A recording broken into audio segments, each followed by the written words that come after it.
ये video record करने का ऑब्जेक्टिव ये है कि आपका जो अब नेक्स्ट असाइनमेंट आ रहा है which is about decomposition and rearrangement to find the area of different regions और डिफरेंट फिगर्स। सो उसको थोड़ा उसकी इंस्ट्रक्शंस के ऊपर आपको गाइड करने के लिए वीडियो रिकॉर्ड की है। ये सेकंड असाइनमेंट है डिकम्पोजिशन और रीअरेंजमेंट का आपके लिए। आप इससे पहले वाले असाइनमेंट में डिकम्पोजिशन एंड रीअरेंजमेंट देख चुके हैं डिफरेंट फिगर्स के ऊपर, आपने ट्राइंगल्स के ऊपर भी उसको अप्लाई किया है। सो आपको उसका आइडिया है कि डिकम्पोजिशन और रीअरेंजमेंट क्या होती है। वेल सिंपल कॉन्सेप्ट ये है, मैं आपको दिखा दूँ वो ज़्यादा आसान है। मैंने इसी असाइनमेंट के अंदर आपको एक एग्जाम्पल भी दी हुई है डिकम्पोजिशन और रीअरेंजमेंट की, आप देख सकते हैं कि फॉर एग्जाम्पल ये हमारे पास एक ट्राइंगल है और उसको अगर हम डीकम्पोज करें, मतलब डीकम्पोज का मतलब उसको पीसेस में हम डिवाइड करें लाइक दिस। हमने इस ट्राइंगल के 3 पीसेस बनाए इस तरीके से और फिर उसको रीअरेंज्ड करें, मतलब उसके हम उन पीसेस को किसी और शेप में अरेंज करें।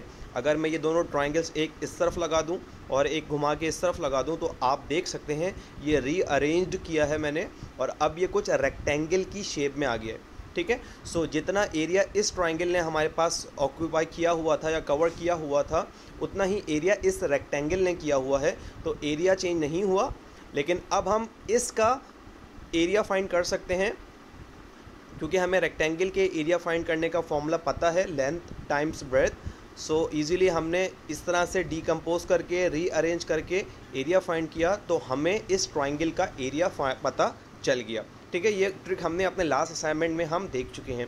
उसी ट्रिक को हम एक स्टेप आगे बढ़ाएंगे इस असाइनमेंट के अंदर।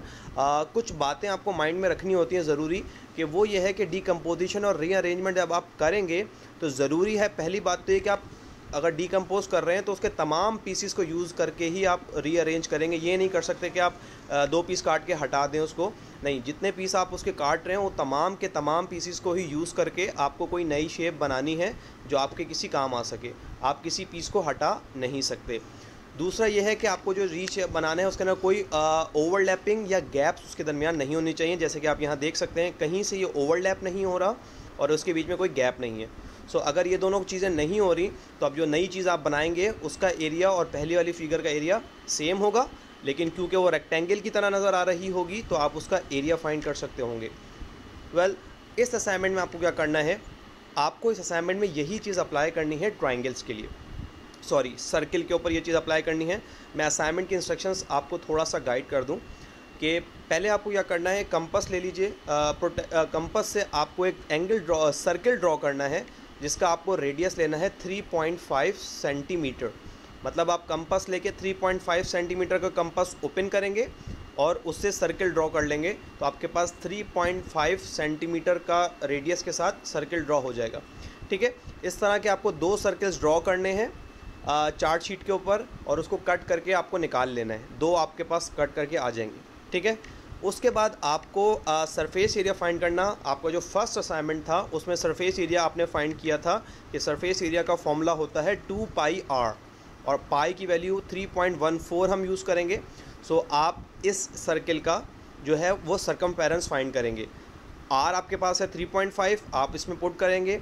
पाई आपके पास 3.14, आप वो पुट करेंगे और इसको सिंप्लीफाई करेंगे तो आपको इस सर्किल का सर्कमफेरेंस फाइंड हो जाएगा। आपको ये हम फर्स्ट असाइनमेंट में सिखा चुके हैं। ठीक है, थर्ड आपको उससे क्या जा रहा है, थर्ड स्टेप में आपको क्या करना है ये थोड़ा समझ लीजिएगा। Fold the circles 4 times 1 after 1 time in halves to highlight creases. मतलब आप पहले सर्किल को हाफ में फोल्ड करें, फिर उसके बाद दोबारा से उसको हाफ में फोल्ड करें, फिर दोबारा से हाफ में और फिर एक और बार हाफ में, इस तरह फोल्ड करते जाएं बारी बारी।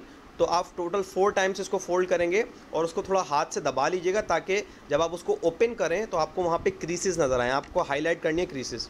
ठीक है, दोनों सर्कल जो आपने काट के निकाले हैं उन दोनों के साथ आपको यही करना है।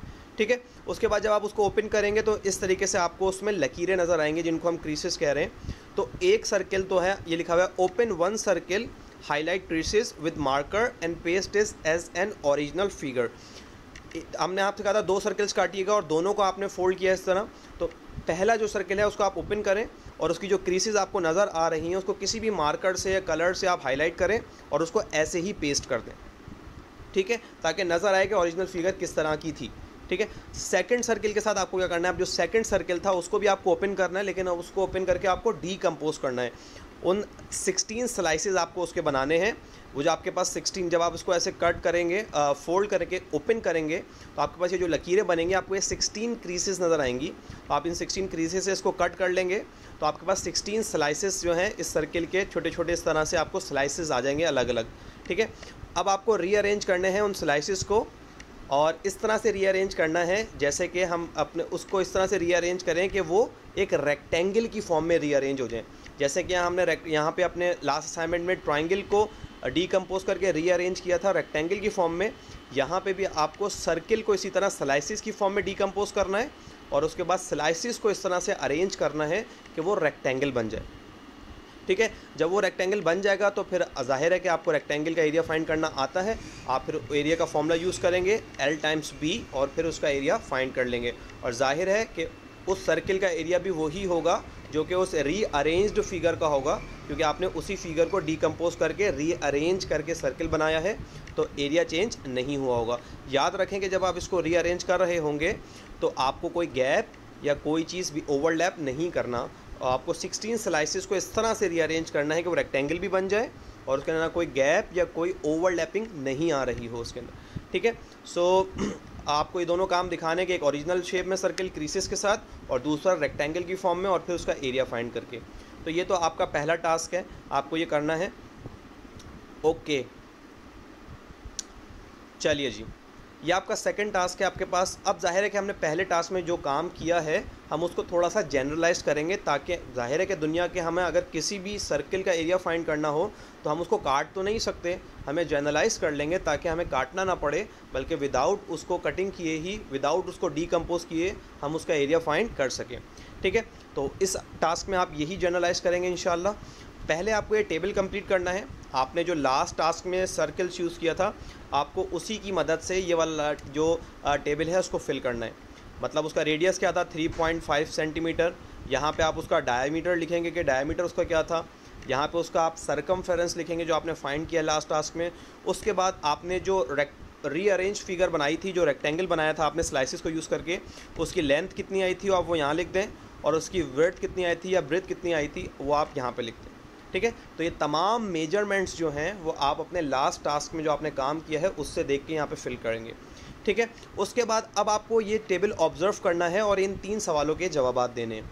पहला सवाल आपसे ये पूछा जा रहा है, does the length of the rearranged figure L is closed to any measurement of the circle. मतलब ये यहाँ पे जो आपने लेंथ लिखी है रेक्टेंगल की, जो कि रीअरेंज्ड फिगर की आपने लेंथ लिखी है, क्या वो सर्किल की किसी मेजरमेंट से मैच कर रही है या करीब करीब आ रही है, सर्किल के रेडियस से, डायमीटर से या सरकमफेरेंस से किसी से मिलती जुलती है या नहीं है। अगर है तो वो किस चीज़ से मिलती जुलती है, आपको वो जवाब यहाँ पे लिखना है। इसी तरह आपको इसी तरह का जवाब देना है कि जो आपकी रीअरेंज फिगर की ब्रेथ है जो आपने यहाँ मेंशन की है, वो क्या किसी सर्किल के किसी मेजरमेंट से, रेडियस, डायमीटर या सरकमफेरेंस किसी एक से क्लोज्ड है या किसी से मिलती है या नहीं। अगर करीब करीब है किसी के तो आप बताएं किसके करीब है और वो यहाँ पे मेंशन कर दिएगा। तीसरा सवाल ये है कि क्योंकि अब आपने एक सर्किल लिया था, उसको डीकम्पोज करके रीअरेंज किया और आपने इन दोनों बातों का जवाब दे दिया। अगर आपको लगता है कि ये दोनों क्लोज आ रहे हैं, मतलब लेंथ भी किसी चीज़ के क्लोज आ रही है, रेडियस, डायमीटर या सरकमफेरेंस में से किसी एक चीज़ के क्लोज आ रही है, और जो ब्रेथ है रीअरेंज फिगर की वो भी सर्किल के डायमीटर, रेडियस या सरकमफेरेंस में से किसी एक के क्लोज आ रही है, तो इस फिगर में आ रही है या हमेशा कोई भी सर्किल काटा जाएगा तो हमेशा ये चीज़ ऐसे ही क्लोज आएगी। आपको क्या लगता है? आपको लगता है कि हमेशा ही ऐसा होगा? तो अपनी बात को यहाँ पे थोड़ा सा साबित कीजिए कि हाँ हमेशा ही ऐसा होगा या हमेशा ऐसा नहीं होगा, इस सर्किल में हो रहा है या किसी स्पेशल सर्किल में ऐसा होगा या तमाम सर्किल्स में ऐसा ही होगा। जो आपको लगता है थोड़ा सोचिए इसके बारे में, थोड़ा विजुअलाइज कीजिए और फिर कोशिश कीजिए यहाँ पे कोई अच्छा सा जवाब लिखिए। लैंग्वेज आप जो यूज़ कर लीजिए, रोमन में भी लिखना चाहें तो आप लिख सकते हैं। ओके अब क्योंकि आपने यहाँ पे ऑब्ज़र्व अगर कर लिया हो कि L जो है वो किसके बराबर आ रहा है और B किसके बराबर आ रहा है, तो अब यहाँ पे आपको फॉर्मूला बनाना है एरिया फाइंड करने के लिए। जाहिर है कि आपको पता है कि आपने जो रीअरेंज की है फिगर वो L टाइम्स B की फॉर्म में की है, रेक्टेंगल के फॉर्म में की है। रेक्टेंगल का फॉर्म होता है L टाइम्स B, सही है। और आपने यहाँ कहा कि L जो है वो सर्किल की किसी चीज़ के बराबर है और बी भी किसी चीज़ के बराबर है, तो एल को आप उस चीज़ से रिप्लेस कर दें जो सर्किल की मेजरमेंट है। रेडियस है तो आर से कर दें, डायमीटर है तो डी से कर दें, सरकमफेरेंस है तो 2πr से कर दें।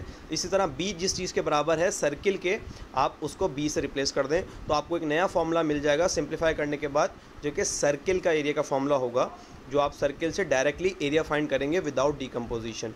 ठीक है, सो इस सवाल में आपको वो फॉर्मूला ड्राइव करना है जो डायरेक्टली सर्किल का एरिया निकाल के दे दे, हमें डीकम्पोज और रीअरेंज ना करना पड़े। ठीक है, उसके बाद एक लास्ट असाइनमेंट है। जाहिर है कि अब आपने फॉर्मूला बना लिया है तो आपको वो फॉर्मूला यूज़ करना है और इन तीनों सर्किल्स का 1 बाय 1 एरिया फाइंड करना है उस फॉर्मूले की मदद से। ठीक है, सो ये 3 काम आपको करने हैं इंशाल्लाह। उम्मीद करते हैं आपको इस असाइनमेंट में भी आपको मज़ा आएगा कि पहले आप ये ट्रिक सीखेंगे डीकम्पोज और रीअरेंज करना, जो हमने आपको लास्ट असाइनमेंट में सिखाई थी ट्रायंगल्स की मदद से। उसके बाद इससे जो आपकी फाइंडिंग्स हैं आप उसको थोड़ा सा जनरलाइज करेंगे, फॉर्मूला बनाएंगे और फिर उस फॉर्मूले को यूज़ करके आप एरिया फाइंड करके दिखाएंगे इन सर्कल्स का। ठीक है, सो आपको उम्मीद करती है असाइनमेंट कर लेंगे। इसके बाद IXL की एक स्किल भी आपके साथ असाइनमेंट में होगी, वो भी आपको मास्टर कर लीजिएगा। इसके बाद अगर कोई आपको सवाल हो असाइनमेंट से पर्टेनिंग तो आप असाइनमेंट के कमेंट्स में ज़रूर पूछें, हम लोग आपको ज़रूर हेल्प आउट करेंगे। Thank you so much.